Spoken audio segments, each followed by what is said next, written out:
mentioned Grandma Kim from All American Girl, which was actually in 1995. I So this know. was a sitcom, the first Asian American family sitcom. How Yeah. was it like being in that? It was pretty much a milestone.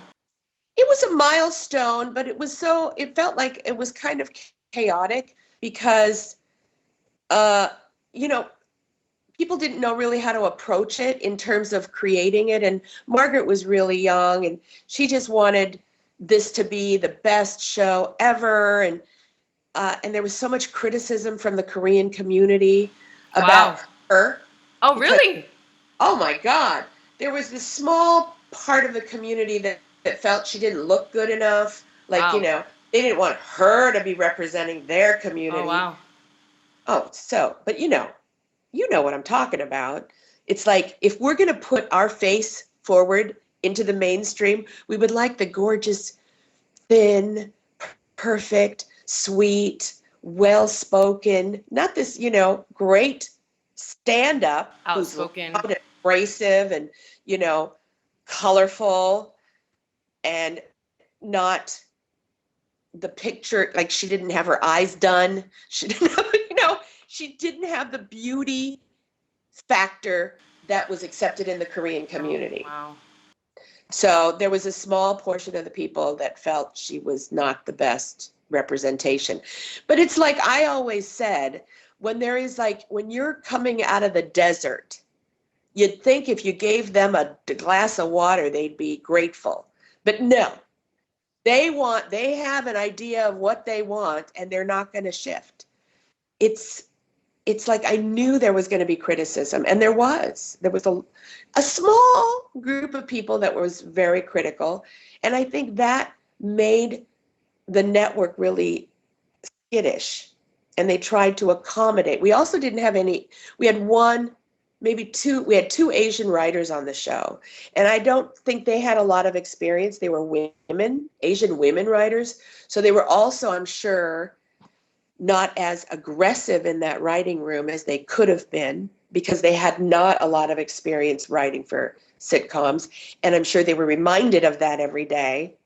I don't know for sure. But, when you're with men that have been around the block, I think it's easy to discount them.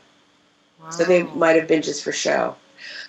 Wow. So, and they were both Chinese American, not Korean American.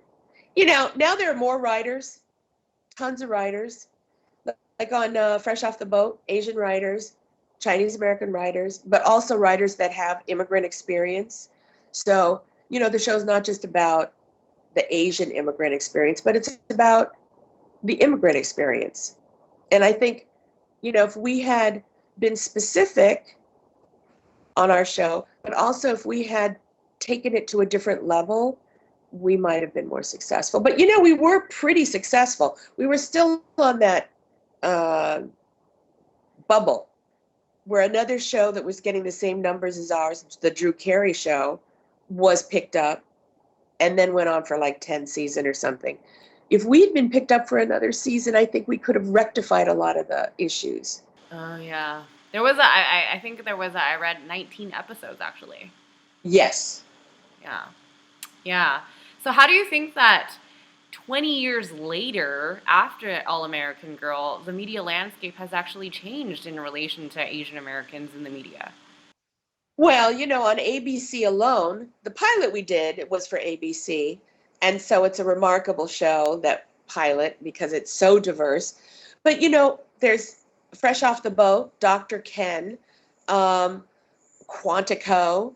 There's a lot of shows now on television where they're not just, a small character in the background. They're leads, and there are, on the casting list, maybe two, three, four. It's amazing. We have a lot of visible talent that is being recognized. Now we just got to get some awards. Mm. Yeah, yeah. Some Emmy work. I think we Yeah. I hope they're watching.